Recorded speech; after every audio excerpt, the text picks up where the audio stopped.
Hello there, this is Mrs. J in the library, and in this video I'm going to show you how to use a digital product such as a digital library center or perhaps a digital read-aloud in SeeSaw or Dojo or a platform other than Google Classroom. If you'd like to see how Google Classroom works and how to use these activities there, please see my other video that's just for Google Classroom.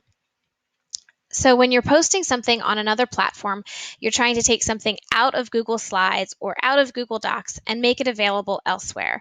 You need to use the sharing links. Okay, so for instance, this digital read aloud is for the book Our Library by Eve Bunting. Students would listen to the video that I've embedded here, or they might listen live to a live read aloud.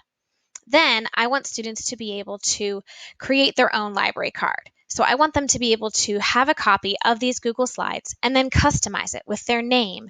I want them to be able to move the stickers around and change the colors, to grab avatar stickers and other stickers here to add it to their own library card to customize.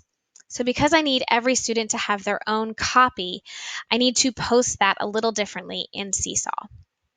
So first of all, from the Google Slides or Google Doc, I need to go to the Share button. Now, we already covered sharing settings, including the Share with People settings and the Get Link settings. Please refer to that video first to make sure that it's all set up correctly.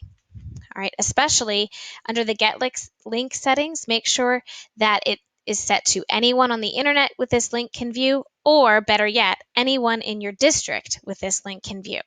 And then click Copy Link. All right, from here I'm going to switch over to my SeeSaw assignment. Now I've set up this activity already with directions and an activity title, and so here's where I want to add my link. Now I can add it right here in the description, and I do recommend adding it here and also as a multimedia instruction. But before I go that far, I need to change my link a little bit. Because I want students to have a copy of this of their own to complete, I need to change the last part of this link. So everything from the word edit at the end all the way past that, I'm just going to delete all of that, and I'm going to type the word copy. Now, when students click this link, they will be prompted to make their own copy of the same digital read aloud Google Slides. So I'm going to copy that here, and then you could also add it here as a link.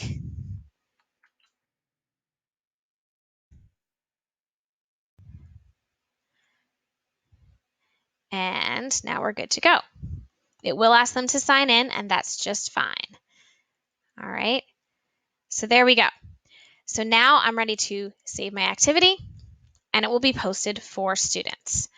And that's pretty much it for both SeeSaw and for Dojo. For any other platform, using that copy link is how students get to have their own copy and manipulate anything that is movable or anything that you would like them to change in their own activity or assignment.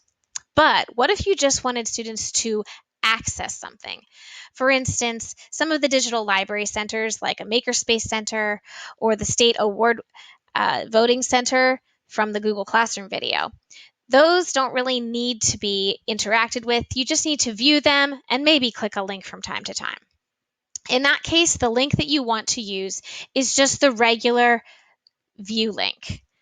So for instance, I would just enter that link as is. And when I click on that, the student would be able to view these Google Slides, but they would not be able to change anything about them. And so that's perfectly fine if all you need them to do is just click on links or maybe click on a picture, maybe play a video, but they won't need to change or edit anything about these slides.